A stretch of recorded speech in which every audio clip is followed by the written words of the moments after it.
Cast, May 8th, 2023. If you haven't yet, please subscribe in all our channels: YouTube, Twitch, Twitter, and Apple Podcast. You can also listen to us on your smart speaker. If you're listening on Apple Podcast, you can leave a rating and a review. It will help us out tremendously. We're also on online radio. Visit on the sportscast.net for the latest, and visit our Twitter and hit that follow button, the Sportscast One. Also on Instagram, the Sportscast One. And also you can also get our app, the Sportscast, for the iOS App Store. Today's a bank holiday in England, so there's Premier League matches going on, but we do have some NBA to talk about. And join us all the way, all adjusted. He's back in Eastern time zone sleep. Hal Phillips, welcome back to the Sportscast. Top of the afternoon to you, Santi. You know, it's funny. I was looking at the schedule. It's like there's like soccer games at 10 a.m. and 12. It's like another Saturday in the Premier League. Yeah, I had this conversation via text with a good friend of mine who is a Fulham supporter. He actually is a Fulham supporter because of some reporting I did for ESPN.com back in 2005 or 6 when the Fulham Americana phenomenon was new. Well, he stayed on and is now a Fulham freak of the first order, and he's the one who told me that it was a bank holiday today, and that's why they played this morning at 9 and kicked the shit out of Leicester, it would appear. I know, poor Leicester. They might get relegated, I think. They're not good, but that the bottom half of that table is full of teams that are very similar. They're not. I shouldn't say they're not good. None of those teams are terrible. Leicester has some great attacking options, but they could well go down. They could go well down, but we'll talk a little bit Premier League later if we have time. Yesterday, the Phoenix Suns defeated the Nuggets 129 to 124. A lot of close games this past weekend. Jokic had 53 points for the Nuggets, but was not enough. Durant and Booker had a fantastic game last night. What were your thoughts? I mean, this series is going to be close. I thought the Suns took the Nuggets' best punch last night. Jokic went for 50. They played a good game and could not put the Suns away without Chris Paul. I mean, the guy who I thought won the game for Phoenix was Landry Shamet, had 19 points off the bench, and from a scoring standpoint, filled all the cracks left by CP3.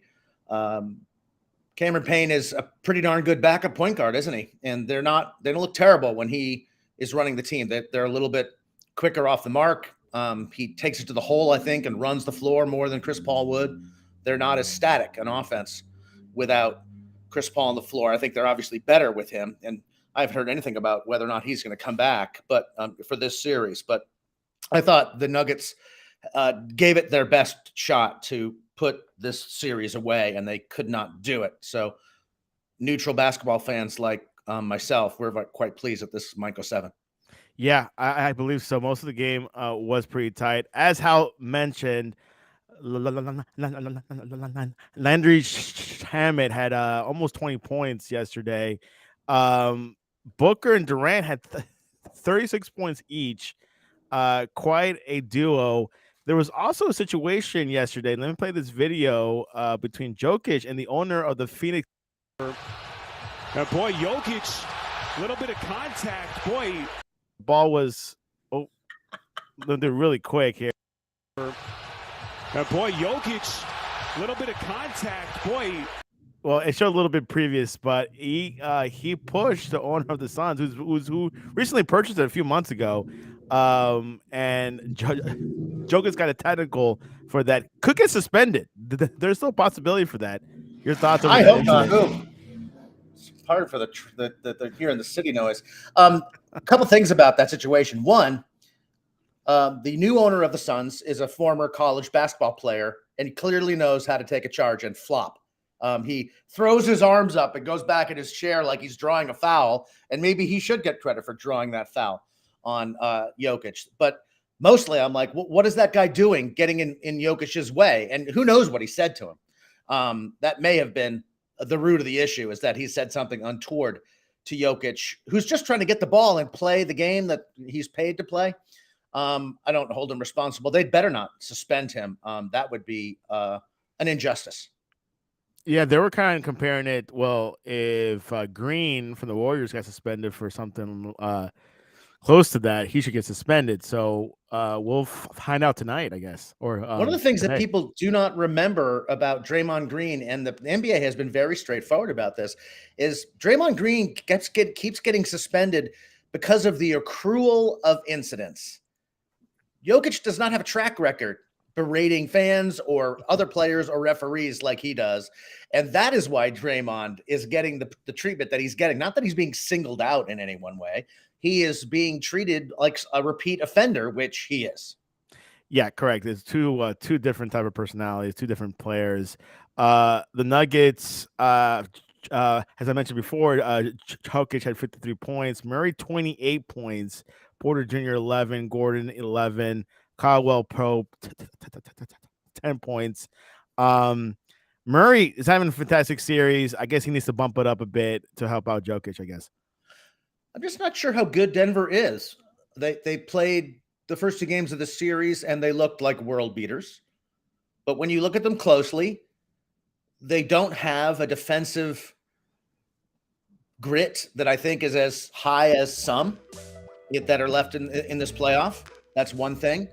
I don't think their bench is particularly strong when you bring Jeff Brown and Bruce Brown and such off the bench. That doesn't impress me greatly. These are nice players, but they're not world beater defenders or scorers for that matter.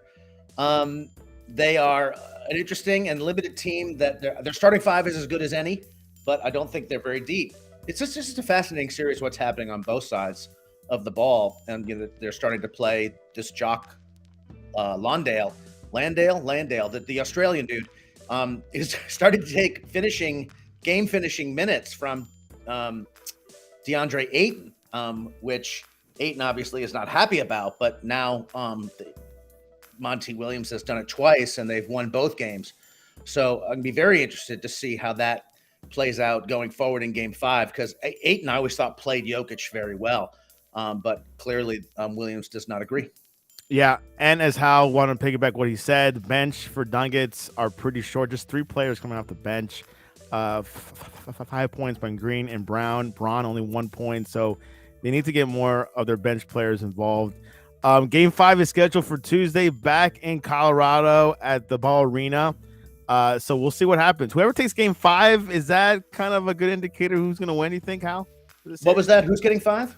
For Game 5 between the Nuggets and Suns, you think whoever wins that could win the series?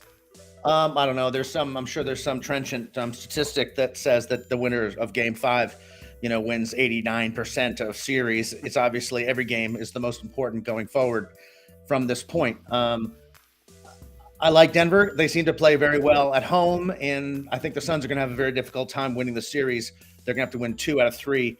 At least one game in Denver to do it. And from the looks of it, without Chris Paul, that will be difficult. That was a career game from Landry Shamet. But they did get a nice game from TJ Warren as well, who they've been bringing, they've been playing Josh Okogie and Torrey Craig at the small forward. And those are both defensive guys. And I understand it. They've got a lot of other scoring. Man, TJ Warren can fill it up. And if he can drop 15 on somebody, in a reserve role in a game, that's just a bonus for them. They can rest, Kevin Durant when that's happening. They're not positioned terribly at all, and I sort of think that Paul is going to come back and before this series is finished, maybe for Game 6 or 7, we'll see. Much needed. He's dealing with a growing injury. Let's go to Philadelphia, Hal, where it was the Philadelphia 76ers were in a 50-point lead for most of the game until the fourth quarter, where Boston Celtics tied it up, became close, went to overtime. James Harden scored 42 points, had an incredible game. Jason Adam scored 24 points. Joel Embiid with 34 points. It was close. I thought Boston was going to pull it out. Yeah, well, I'm too close to it in a way, Santi. What did you think when the Celtics came back and tied that game? Did you think they had it won? I think so. I think I saw Jason had him with a lot of confidence, but Harden just took over at the end. It was an interesting situation at the very end of the game. They were up by 2, and last second play for the Sixers, they called timeout and set up a play. Unlike Joe Mazzulla with the Celtics, who 3 or 4 times in this game could have called timeout to actually, call a play or tell guys to not wait until there were 3 seconds left in the shot clock before they did anything. But be that as it may, they got the ball down into Embiid, and they did it. He was deep. He was in the paint, and I would have bet my life that he would have gone up with some kind of shot, maybe tried to get fouled. They only needed 2 points, but I was petrified that they were going to kick the ball out to Harden, which is what they did, because Jaylen Brown collapsed on Embiid to help, leaving Harden open in the corner, and he won the game with a 3-pointer. They've only won 2 games in this series, the Sixers, both of them on 3-pointers from Harden at the buzzer, essentially.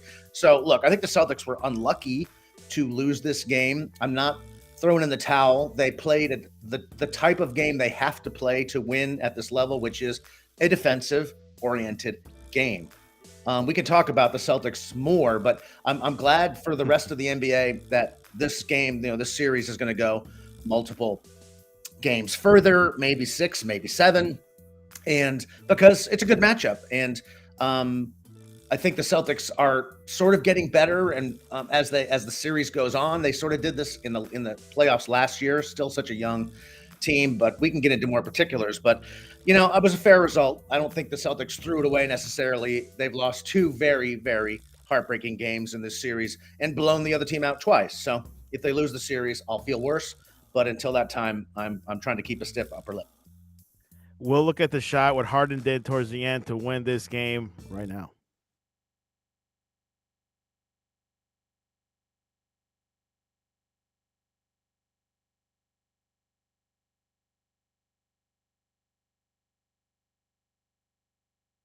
Game after that. So I'm a little annoyed that they didn't stay disciplined and just give 16 seconds left. Give Embiid that shot, or make him make that shot, or foul him and make him make 2 free throws. The only way they lose the game is by collapsing on Embiid and giving up an open 3-pointer to James Harden, and they did. So that was a bit indisciplined. But again, I can't be too annoyed. It was a great game. And you're a neutral. Did you enjoy the game? I enjoyed the game very much. I seriously thought that Boston would have pulled it out. I really did thought that they had the players. Brown surprised me, had 23 points, had a fantastic game. Marcus Smart, 21 points. White had 12 points. Horford, I think he had like 6 blocks against Joel Embiid. Was it like 6 blocks, I think? I'm not sure. He had 10 points. He was one of 6 Celtics in double figures, which is not, easy to do. I think we spoke a week ago, right before the opening game of the series, that the Sixers stole at the buzzer without Embiid, right? That's the game that we previewed? Correct. So, that was really distressing. The Celtics are still trying to figure out how to play with this coach and with this roster, even though people forget that they really were terrible last year until January, when they sort of went on a tear and rode that tear all the way to the NBA Finals, where they lost in 6 games to Golden State. But this is a young team that's still trying to figure it out. And the problem with that game 1, and the problem with the Celtics all year long, and any Celtics fan will tell you this, is that they're really not a very good offensive team. They're streaky. And when they're making their threes, you really can't beat them. But when they don't, which they did not last night, which they did not in the first game, they're eminently beatable, because they don't get good shots even when they're not making 3-pointers. They tried to outscore the Sixers in that first game because they said, "Oh, Embiid is not even playing. We can run these guys into the ground and beat them with our offense." They really can't beat good teams with their offense. They beat good teams with their defense. Now, they played 1 quarter worth of defense last night and should have won the game. If they can just remember their calling card, I think they're going to be fine, and we'll make the finals, and there, God knows whom they'll play and how they will do. But this is a defensively elite team. It's not an offensively elite team. Brogdon from the bench came up with 19 points. He had a fantastic game. But the whole squad had almost all the whole squad had double digits. Philadelphia 76ers, of course, Embiid had 34 points. Harden with 42 points. Maxey with 14 points. But it feels like it kind of relies on Harden and Embiid a lot. Yeah, Maxey was not great. He made a couple jumpers at the beginning of the game. Pardon me, and wasn't heard from very much either. Tobias Harris, I remember him hitting 1 3, but I remember him missing a lot more. I'm not sure how many he had. But they're a limited team. Melton is a purely defensive player. If they're not making some jumpers between Melton and Harris and Maxey, they're in big trouble. So they stole that game last night. God love them for it. And we'll see how they come out against Boston in Boston. It's going to be a difficult task for them, just as difficult as it will be for the Suns. They've got to win a game. They got to beat this team twice, and they have to do it at least once on the parquet floor at Boston Garden. I'm not sure. I think they've filled their quota on that front. They've done that once in this series. It's hard to see them doing it again. Which will be tomorrow for Game 5 and at the TD Garden. Give me a prediction for that one. Do you think your team will take it? Yeah, and I think they'll win in 6. But that doesn't mean anything. It's really frustrating. I don't blame the coach for this idea that the Celtics team has, that they are offensively gifted. I think it's Tatum and Brown who engender that idea, and it's not helpful to them. The more they think that, the more they will rise and fall on whether or not their 3-pointers go down. And that's no way to win series against good NBA teams. The Celtics were, 57-25 this year? I mean, take it from someone who watched a lot of those games. They lost a dozen games. Terrible teams. Because they 57 wins, 25 losses. They couldn't make 3-pointers.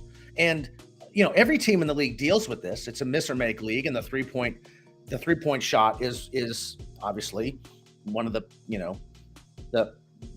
core ideas that is now prevalent in the NBA. But the Celtics aren't an elite 3-point shooting team even.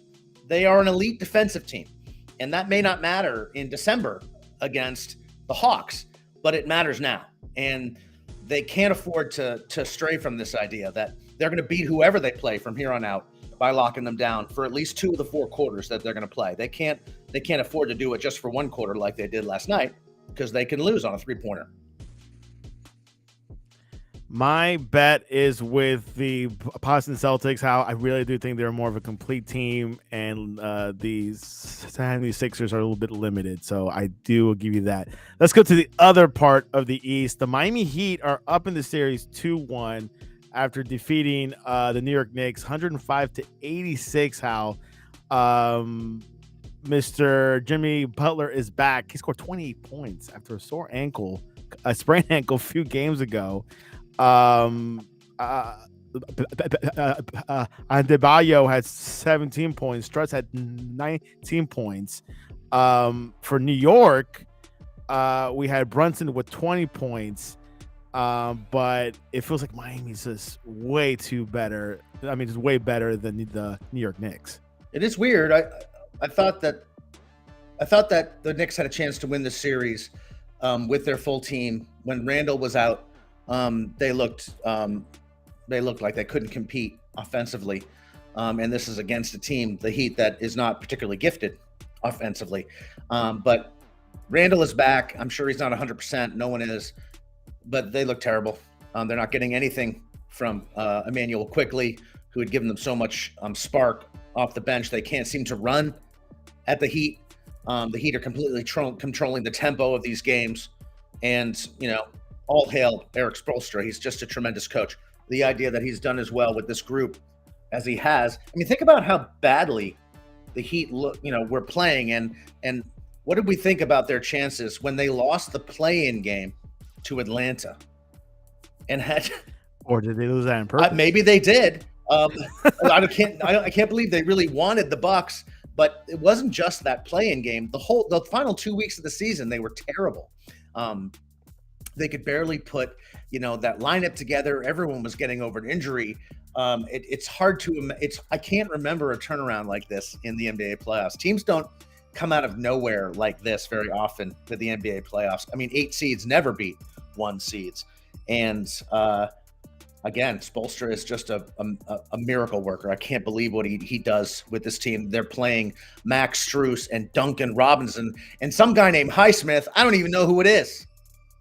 Do you? He's a genius. Let's call him a genius. He's a genius. Who's Highsmith? Who is he? Highsmith, no idea. I know that he scored 5 points, but that's all I know. He started. I don't even know who he is. The playoff game. He might have been a G League player. Who knows? Oh my God. Kind of stepped it up a bit. So fantastic part of the bench as well. Kyle Lowry had 14 points. So the Heat are looking forward for tonight, which we'll get into predictions a little bit later in the show. Lakers are up 2-1 against the Warriors. How 127-97 from Saturday. A fantastic game from LeBron James, of course, with 21 points. Anthony Davis with 25 points.